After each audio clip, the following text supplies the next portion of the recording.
Kind of the overview.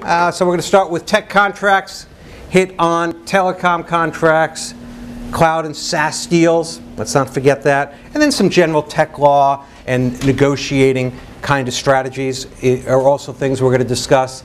I would encourage you to ask questions as I go along.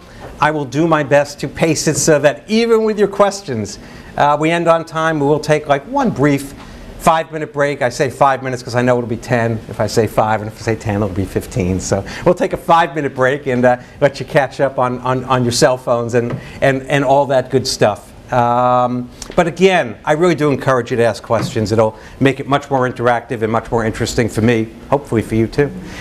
So as a starting point, 29 years ago, when I said I was a 29-year lawyer, 29 years ago I started doing these sophisticated corporate deals.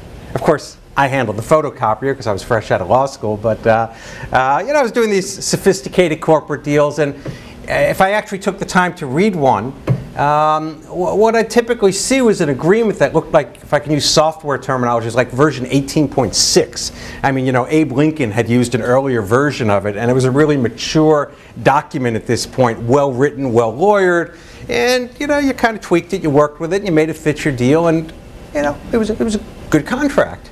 Then I entered the tech world, and I went from this world of really mature, good documents, well written by good lawyers, and I entered this twilight zone of atrocious documents, incompetently drawn, that simply didn't express the deal. I mean, really, really bad stuff.